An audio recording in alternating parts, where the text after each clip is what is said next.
اور ایمان کے متعلق کہا ہے کہ ایمان وہ ہے جو دل کی گہرائیوں میں اتر جائے، اور اس کا ثبوت یہ ہے کہ جس چیز سے روکا گیا ہے اس سے رک جاؤ، جو کرنے کو کہا گیا ہے اسے کرو۔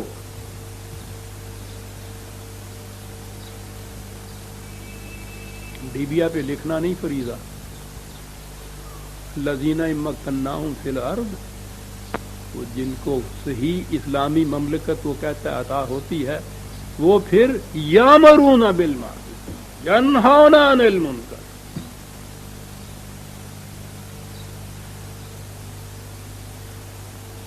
حکمن روکتے ہیں ہر منکر، حکمن تعمیل کراتے ہیں ہر معروف کی۔ فریضہ یہ ہوتا ہے۔ عزیزان من، مذہب اور دین میں فرق یہ ہے، مذہب میں یہ ہدایات جو ہیں واعظ کی حیثیت اختیار کر دیتی ہیں، ڈبیوں پہ لکھا جاتا ہے، پڑھ دیا جاتا ہے۔ دین میں انہیں عملاً روکا جاتا ہے۔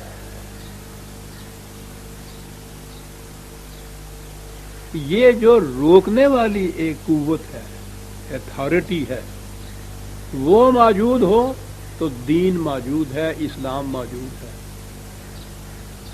اگر یہ نہیں ہے تو مذہب ہے، اور اس کے بعد جو کہا جائے گا وہ واعظ ہے۔ تمکن فی الارض کا نتیجہ نہیں ہے۔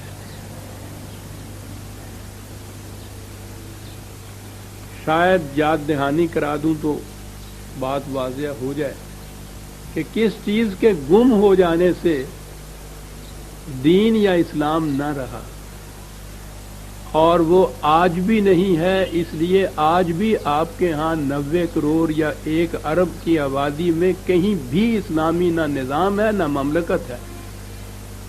کیا کہا تھا قرآن نے؟ ذرا 4 آیتیں پیچھے چلے جائیے، آیت 9 اسی صورت میں، وَإِن طَائِفَتَانِ مِنَ الْمُؤْمِنِينَ اقْتَتَلُوا، یاد ہوگا پچھلے درس میں تو غالباً نہیں آیا، اگر مسلمانوں کے کوئی 2 گروہ آپس میں الجھ پڑے، جنگ پہ بھی اتر آئیں، یعنی ایک تو اس نے کہا ہے کہ کسی ایک مومن کا قتل بھی عمدن جو ہے جہنم میں لے جاتا ہے انسان کو، وہ تو بتایا قرآن نے اس کو روکنے کے لیے۔ لیکن اگر اس کے باوجود کوئی گروہ جو ہیں وہ اگر الجھ پڑیں آپس میں، جنگ پہ آمادہ ہو جائیں، تو پھر فَأَصْلِحُوا بَيْنَهُمَا، اب یہ دیکھو یہ حکم دیا ہے قرآن نے، تو تم پھر صلح کراؤ ان کے درمیان۔ اور آگے یہ ہے کہ اس کے بعد اگر ان میں سے جو کوئی جماعت جو ان میں سے پھر سرکشی پہ اتر آئے، جن ٹرمز کے اوپر تم نے صلح کرائی ہے اس کی خلاف ورزی کرے، اس کے خلاف جنگ کرو تم، تاآں کہ وہ خدا کے حکم کے اوپر جھک نہ جائے۔ یہ کون ہیں جن سے کہا گیا ہے فَأَصْلِحُوا بَيْنَهُمَا؟ عزیزان من، یہ مقام ہے غور طلب۔ کس سے کہا گیا ہے یہ؟ وہ 2 جماعتیں تو ہو گئی نا، طائفتان من المؤمنین اقتتلوا، مومنوں کی، مسلمانوں کی 2 جماعتیں آپس میں الجھ پڑی، لڑ پڑی۔ یہ جو فاصلے ہے یہاں دیکھیے متعین طور پہ کسی کو نہیں کہا گیا، وہ اس لیے نہیں کیا گیا کہ یہ تو ساری امت کا یہ فریضہ تھا، امت کو اس پوزیشن میں ہونا چاہیے تھا کہ اتھارٹیٹیولی مرکز ان کا، مملکت ان کی، حکومت ان کی، وہ اس پوزیشن میں ہونی چاہیے کہ اگر کہیں ایسی بات ہو گئی ہے فوراً ان کو وہ روک دے، ان میں صلح کرائے۔ اور پھر اتنی اتھارٹی اور اتنی قوت ہونی چاہیے کہ اگر کوئی اس کے بعد اس سے زیادہ کوئی کسی قسم کی سرتابی کرتا ہے ان میں سے، تو اس کے پاس یہ قوت ہونی چاہیے کہ اس کی گردن مروڑ کے رکھ دے۔ یہ کیا چیز تھی جس کو یہ حکم دیا گیا ہے؟ میں نے عرض کیا تھا نا کہ قرآن کے زمانے میں اصطلاحات یہ جو تھی نا کہ مملکت اور حکومت اور فوج، یہ اصطلاحات قرآن نے استعمال نہیں کی، اور یہ نہیں کہ تھی نہیں، میں یہ کہوں گا کہ اگر وہ چاہتا تو اپنی اصطلاحات اور وضع بھی کرتا۔ ضرورت اس لیے نہیں تھی کہ اس نے مملکت یا سلطنت پوری امت کی قرار دی ہے، اس لیے جب اس نے فاصلے ہو کہا ہے تو پوری امت سے یہ کہا ہے۔ یہ استثنائی بات ہے جو 2 گروہ لڑ پڑے ہیں آپس میں، پوری امت کا ایک نظام جسے آپ اسلامی مملکت کہیں گے۔ ایک مرکز اس کا جو یہ فیصلہ کرے گا کہ یہ لڑ پڑے ہیں اور ان کے اندر جا کے صلح کراؤ، ان ٹرمز کے اوپر صلح کراؤ، اور پھر وہ دیکھے گا کہ اس کی پابندی یہ کرتے ہیں یا نہیں، اور جو پابندی نہیں کرے گا اس کے پاس اتنی قوت ہوگی کہ اس کی گردن پر اڑ دے۔ جب تک یہ اتھارٹی رہی آپ کے اندر، دین رہا، اسلام رہا، اور جب یہ اتھارٹی ختم ہو گئی، نہ دین رہا نہ اسلام رہا۔ 2 سال سے میں نے پچھلی دفعہ بھی کہا تھا، یا اس سے بھی زیادہ عرصہ ہو گیا نا، 2 گروہوں میں لڑائی نہیں ہو رہی، 2 مملکتوں میں لڑائی ہو رہی ہے مسلمانوں کی۔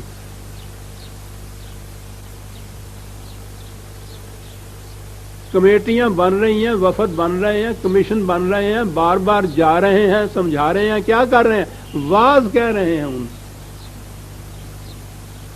فَأَصْلِحُوا، فریضہ تھا یہ باقی امت کا، فریضہ تھا یہ اس مرکز کا، اس مملکت کا، کہ وہ یہ کرائیں۔ اور فَإِن بَغَتْ إِحْدَاهُمَا عَلَى الْأُخْرَى فَقَاتِلُوا الَّتِي تَبْغِي، یہ فریضہ تھا کہ پھر اگر ان میں سے کوئی سرکاری کرتا ہے، اعلان جنگ کرو اس کے خلاف، جو کہو حتیٰ تفیء الی امر اللہ۔ یہاں ایک اور بڑا گہرا پوائنٹ آ گیا، میں کیا عرض کروں۔ فیصلہ ہے یہ امت کا، اس اسلامی مملکت کا، اس اسلامی نظام کا، اس کا فیصلہ ہے۔ اس فیصلے کی خلاف ورزی جو کرنے والے ہیں اس کے خلاف کہا کہ جنگ کرو تا کہ وہ امر اللہ کے اوپر نہ آ جائے، یعنی اس کا جو فیصلہ اسلامی مملکت کا، اسے امر اللہ کہا ہے خدا نے، اس لیے کہ وہ اس خدا کے ہی قوانین کو نافذ کرنے کا تو ذریعہ تھا۔ وہ جو صلح کرائے گی تو وہ خدا کی کتاب کے مطابق کرائے گی، اس لیے اس کی صلح کرانے کو امر اللہ کہا، خدا کا امر کہا گیا۔ میں نے کہا تھا درمیان میں قرآن تو ایک درمیان میں وہ نکات بیان کرتا چلا جاتا ہے، یہاں سے پتہ چل گیا کہ اسلامی مملکت کیا ہوتی ہے اور کیوں اس کے احکام کی اطاعت اس طرح سے کرنی پڑتی ہے، کیونکہ وہ جو حکم دیتا ہے خدا کی کتاب کے مطابق دیتا ہے، وہ امر اللہ ہو جاتا ہے۔ یہ اتھارٹی جب تک آپ کے اندر موجود تھی، اس وقت تک نقشہ آپ کے ہاں صحیح اسلامی نظام کا، اسلامی مملکت کا، امت مسلمہ، امت وسطہ، شہداء علی الناس کا یہ تھا۔ جس دن یہ اتھارٹی نہیں رہی، مذہب انفرادی ہو گیا۔ انفرادی یہی نہیں ہے کہ ایک انڈیویجول کا الگ الگ، وہ بھی ہو گیا۔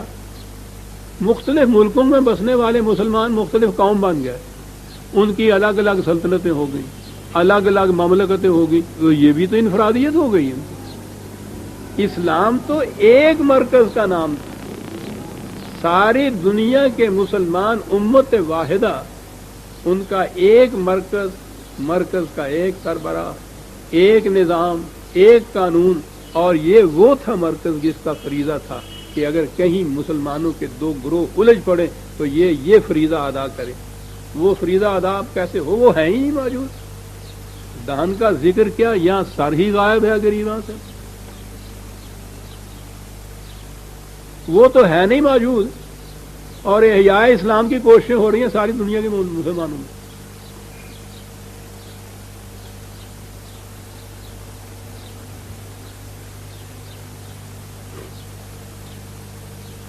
مذہب کا احیاء تو ٹھیک ہے، یہ کرتے چلے جائیں گے، دین کا احیاء تو نہیں ہوگا۔ وہ تو اسی صورت میں ہوگا کہ ایک مرکز ہو اور وہ مرکز بنے اس اصول کے اوپر کہ من لم یحکم بما انزل اللہ فاولئک هم الکافرون، خدا کی کتاب کے مطابق حکومت قائم نہیں کی جائے گی